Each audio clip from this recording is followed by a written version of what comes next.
Bismillah, salam alaikum wa rahmatullahi ta'ala wa barakatuh. Bonjour et bienvenue mes chers élèves de la deuxième année Sciences Maths. Dans cet exercice, soit f, la fonction définie par f de x égale à racine carrée de x carré moins 2x sinus x plus 1. D'abord déterminer d de f, puis calculer les limites de f de x quand x tend vers plus l'infini et la limite de f de x quand x tend vers plus l'infini de f de x sur x. Alors, je vous invite d'abord à chercher l'exercice et après bien chercher, nous pouvons regarder la correction. Alors, pour ce qui concerne la première question, x appartient à d de f, c'est-à-dire ينتمي إلى مجموعة تعريف الدالة f, si seulement si cette expression qui est sous la racine carrée est positive. بمعنى أن هذا التعبير الذي هو تحت القيمة المطلقة أو تحت الجذر المربع اعتذر فهو موجب. إذن est-ce que c'est vrai؟ واش هذا التعبير موجب؟ إذا كاين اللي غادي يمشي يخدم بلو ديسكريمينون دلتا، وهنا خطأ لأن غيكون عندنا لو ديسكريمينون دلتا اون فونكسيون دو سينوس إكس، وهنايا كاين مشكل باسكو لو سينوس إكس ماشي عدد ثابت، داكوغ؟ إذا il varie. إذا خصنا نشوفوا واش كاين عندنا لو ديبي دون ايدونتيتي ريماركابل. إذا كيف ما تلاحظوا هذه راه كتكافئ إكس كاري موان 2 إكس سينوس إكس. دونك اللي غيلعب الدور ديال A, donc ça c'est comme si vous avez A moins 2 fois A fois B. Donc A هو le X ou le B هو sinus X. D'accord? Et donc je vais ajouter le sinus carré de X. Et je soustrais le sinus carré de X plus 1 supérieur ou égal à 0. غنمشيو هنا des équivalences successives. D'accord? Des équivalences successives. هكذا نديرو équivalent A. Ça c'est X moins sinus x, x moins sinus x, le tout au carré, plus 1 moins sinus carré de x, supérieur ou égal à 0.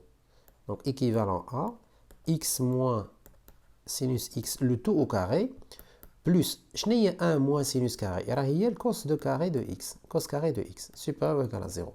Ça c'est vrai parce que ça c'est positif, donc هذا التعبير هذا اللي هو موجب. Ça, c'est supérieur ou égal à 0. Celui-là est supérieur ou égal à 0 parce que c'est un carré. Donc, la somme est supérieure ou égale à 0. Idem, le domaine de définition, c'est R. Donc, ce qui est vrai,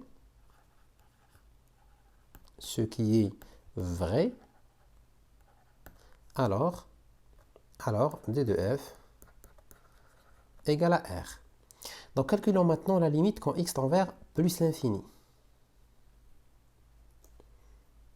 Alors, pour calculer cette limite de f de x quand x tend vers plus l'infini, donc je vais essayer de calculer la limite de x carré. Quand x tend vers plus l'infini, ça donne plus l'infini. Mais pour le sinus x, il n'admet pas de limite au voisinage de plus l'infini. D'accord? Donc, que dois-je faire? Je vais factoriser par x. Donc, je factorise par x.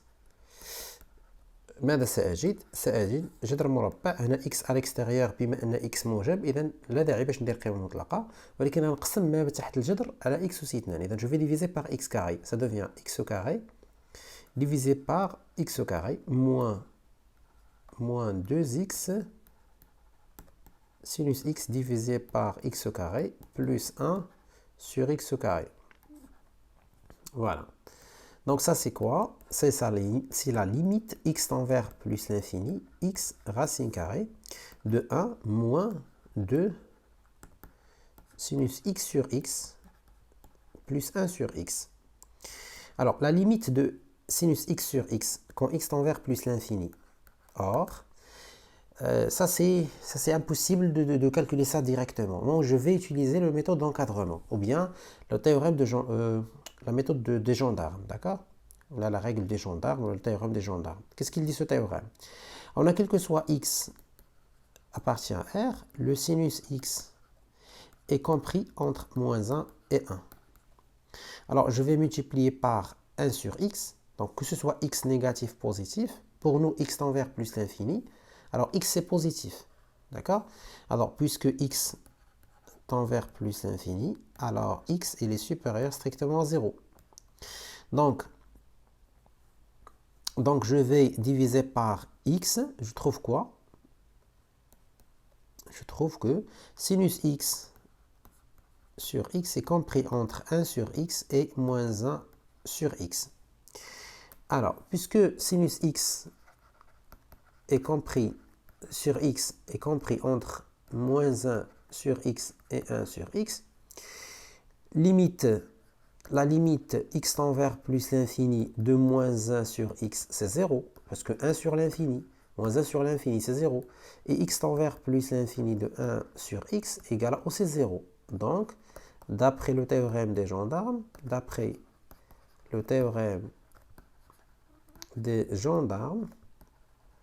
alors la limite de sinus x sur x quand x tend vers plus l'infini égale à 0. Donc cette méthode est valable aussi pour la partie entière. Par exemple, pour la partie entière, nous pouvons utiliser l'encadrement de la partie entière pour calculer la limite x tend vers plus l'infini de la partie entière de x sur x. Donc vous pouvez utiliser la méthode de Desgendarmes, c'est très utile ici.